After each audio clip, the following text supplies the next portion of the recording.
Okay, so yesterday I explained to you, well, actually a couple days ago, about the JRX2. Okay, and once again, I'm going to show you how the JRX2 was set up. I also explained to you how, and like I said, this was a pre-production JRX2. Okay, and this here, like I said, a lot of people thinking about it's maybe a JRXT. It's not.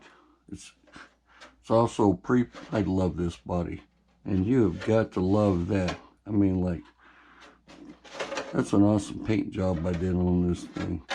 So I'm gonna set this over here for a second, and I'm gonna show you how this became one of these. As you notice, they got the little bumper over here, got a huge bumper over here, got extended body mounts. It has way longer shocks, way longer arms, and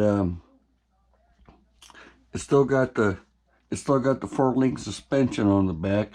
You'll notice that it doesn't have the slipper clutch on this one, and the reason for that is because the bite you get in these tires, you don't need a slipper clutch. You can literally just adjust. Remember I told you guys about the little rubber cap where you can stick an Allen wrench in there and adjust the differential.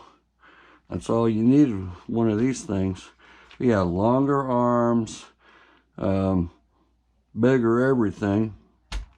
Turned it into a stadium racing truck.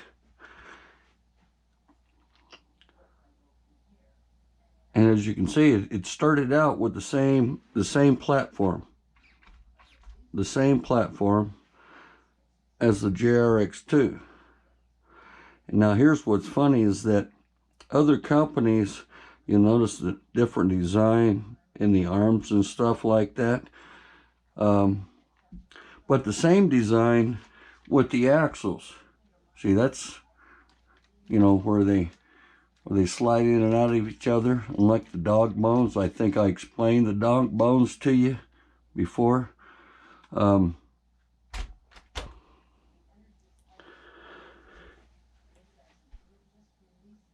a lot of these parts came from aftermarket companies.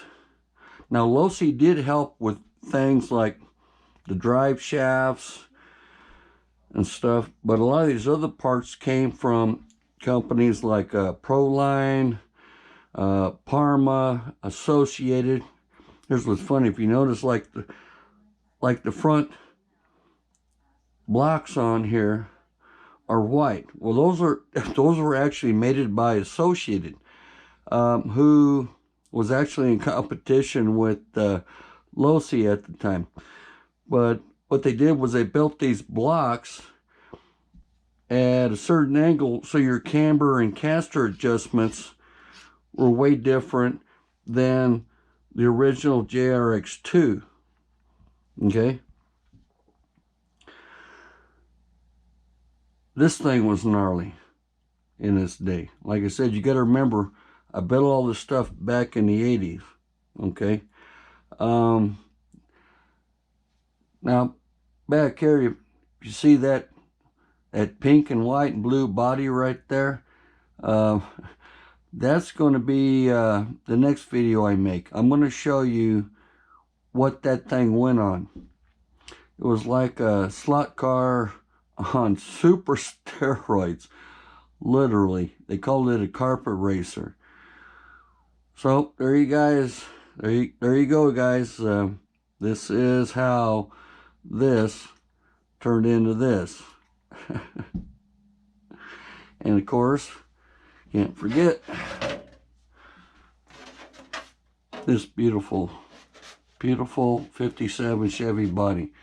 You know, I actually looked online. Now, this body was made by Parma, and I looked online, and I only found a couple of people that you could actually get this body from anymore on eBay, and totally clear, not cut out, not trimmed, not painted. They wanted up to 325 bucks for one of these bodies. Evidently Parma didn't make a bunch more of these after I got my hands on this one. What's funny was they said it was supposed to be a 10 scale body. It actually ended up to be more like an 8 scale body. And when I went to go build this truck, the guy at the hobby shop, we got all these pieces in a box to make this thing. He asked me what body I wanted, and I said, well, I want 57 Chevy Bel Air. He's like, I don't know if anybody makes a 57 Chevy Bel Air.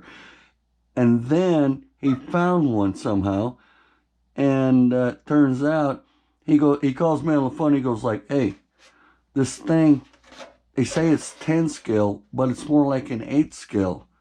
And I'm like, well, that's even better, right? 8 scale. That'll make that truck look even bigger, right? I mean, like, yep. All right. And by the way, the next review will be, I'm going to show you what a slot car from hell on steroids looks like. That little bugger back there. We'll show you that one. Then I'll show you my monster truck. All right? Okay, you guys all have a good evening. The old man's out of here. He's going to go do what he always does, which is some other stupid shit. That's what I do. Goodbye.